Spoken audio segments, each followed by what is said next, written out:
అందరికీ నమస్కారం. మిత్రులారా, ఇప్పుడే చూశాను ఫడ్నవీస్ గారి ప్రమాణ స్వీకారం. కొన్ని విషయాలు మీతో పంచుకోవాలనిపించింది, అందుకనే వచ్చాను, మీ ముందుకు వచ్చాను. మిత్రులారా, ఎక్కడ నెగ్గాలో కాదు, ఎక్కడ తగ్గాలో తెలియాలి అనే ఒక మాట ఉందే, అది ఫడ్నవీస్ గారికి వర్తిస్తుంది. నాగపూర్ పట్టణం ఒక మంచి నాయకుడిని దేశానికి ఇచ్చింది అని మోడీ గారు అన్నారు ఫడ్నవీస్ గారిని. ఆయన నాగపూర్ పట్టణానికి ఒక బ్రాహ్మణ కుటుంబానికి చెందిన మనిషి. ఆయన ఒక మిడిల్ క్లాస్ జీవనం సాగిస్తుంటారు.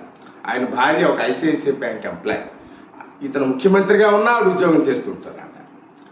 అయితే ఇతను నాగపూర్లో కార్పొరేటర్గా జీవితం స్టార్ట్ చేసి ఆర్ఎస్ఎస్ కార్యకర్తగా, విశ్వ హిందూ పరిషత్ విహెచ్పి విద్యార్థి నాయకుడి నుంచి అలా అంచెలంచెలుగా ముఖ్యమంత్రి స్థాయికి ఎదిగారు.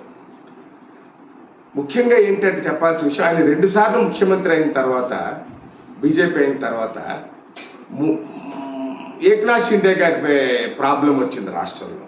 ఉద్ధవ్ థాక్రేకి ఏక్నాథ్ షిండేకి పడినప్పుడు ఏక్నాథ్ షిండే గారికి ముఖ్యమంత్రి పదవి ఇవ్వాల్సిన పరిస్థితి వచ్చింది. అప్పుడు ఆ ప్రభుత్వంలో ఆయన ఉప ముఖ్యమంత్రిగా పనిచేశారు. ఆయన్ని ఉప ముఖ్యమంత్రిగా పనిచేసినప్పుడు అమిత్ షా గారు అడిగారు, పర్వాలేదా నీకు, నేను కేవలం కార్యకర్తను, మీరు ఏది అప్పచెప్తా చేయడమే నా వంతు బాధ్యత అని చెప్పి ఆ 2.5 సంవత్సరాల్లోనే కూడా కింది స్థాయిలో పార్టీని బలోపేతం చేసిన నాయకుడు ఆయన.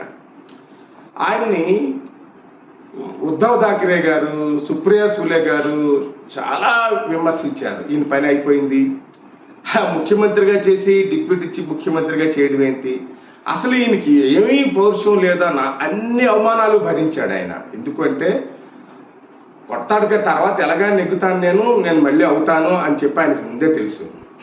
అయితే మొన్న జరిగిన ఎన్నికల్లో మహాయితీ ప్రభుత్వం అధికారంలోకి రావడానికి కారణం ఏక్నాథ్ షిండే గారి కృషి, ఫడ్నవీస్ గారి శ్రమ, అజిత్ పవార్ గారు, అజిత్ పవార్ గారు, శరద్ పవార్ గారు తమ్ముడు కొడుకు, ఆయన కృషి చెప్పాలి. ముఖ్యంగా ఏక్నాథ్ షిండే గారు బేటీ ఎవరు బెహనో అనే ఒక పథకం పెట్టి ప్రతి మహిళ అకౌంట్లో కూడా 1500 రూపాయలు ఎలక్షన్ ముందు 3 నెలల నుంచి కూడా వేశారు ఆయన. అది మహిళలందరూ నమ్మారు. వీళ్ళు ఎన్ని ఉచిత పథకాలు చెప్పినా, శరద్ పవార్ లాంటి దిగ్గజం ఎన్ని ఉచిత పథకాలు చెప్పినా ప్రజలు నమ్మలే.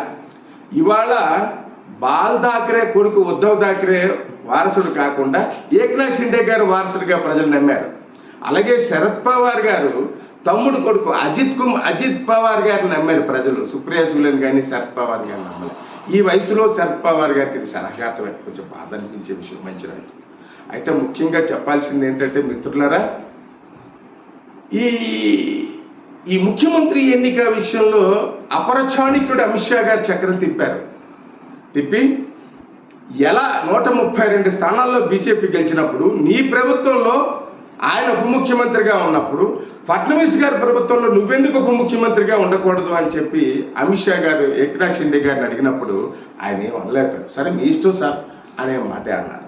ఇవాళ ప్రమాణ స్వీకారంలో ఆయన ముఖ్యమంత్రిగా ఫడ్నవీస్ గారు ప్రమాణ స్వీకారం చేస్తుంటే ఉప ముఖ్యమంత్రిగా ఏక్నాథ్ షిండే గారు చేశారు, మరో ఉప ముఖ్యమంత్రిగా అజిత్ పవార్ గారు చేశారు. స్టేడియం అంతా వందే మాతరం, వందే మాతరం, వందే మాతరం, భారత్ మాతాకి జై, శివాజీ మహారాజ్కి జై అనే నినాదాలతో మారుమోగిపోయింది మిత్రులారా. వాళ్ళ సినిమా తారలు అందరూ సల్మాన్ ఖాను, అంజలి ఖాన్, అందరూ కూడా చాలామంది, అలాగే ముఖేష్ అంబానీ గారు కొత్త కోడలు, అల్లుడు, అందరితోటి కూడా అందరూ చేశారు. కలర్ఫుల్గా జరిగింది. అయితే ఇక్కడ చెప్పుకోవాల్సింది ఏంటంటే, ఇన్ని అవమానాలు చేసినా తట్టుకుని ఆయన నిలబడ్డారు. అవమానం చేసిన వాళ్ళందరినీ ప్రజలు శిక్షించారు, పక్కకు పెట్టారు. ఇది మనం తెలుసుకోవాల్సిన విషయం. ఫడ్నవీస్ గారు ఓర్పుతో, నేర్పుతో ఆయన సాధించారు. మహారాష్ట్రలో బొంబాయి ఆర్థిక రాజధాని, దేశానికి ఆర్థిక రాజధాని బొంబాయి. అలాంటి సిటీలో లా అండ్ ఆర్డర్ని కాపాడుతూ మరింత అభివృద్ధి దిశగా ఈ 3 మహాయితీ నేతలు అందరూ కలిసికట్టుగా పెట్టి ప్రజలందరికీ మంచిగా ప్రభుత్వాన్ని పరిపాలిస్తారని, చేస్తారని.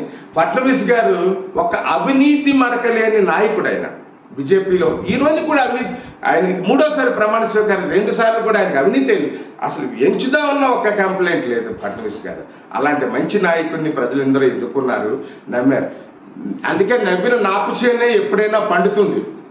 ఈ మాటలు అన్నవాళ్ళు ఎప్పుడు కూడా వెనకబడిపోతారు. దీనికి ఉదాహరణ మిత్రులారా, ఈ ఆనందకర విషయం మీ అందరితోటి పంచుకుందామని ఫడ్నవీస్ గారికి అభినందనలు, ఏక్నాథ్ షిండే గారికి, అజిత్ పవార్ గారికి కూడా శుభాభినందనలు తెలుపుతూ మనం మంచి జరగాలని, మహారాష్ట్ర మంచి జరగాలని కోరుకున్నాం. థ్యాంక్ యూ మిత్రులారా. ఈ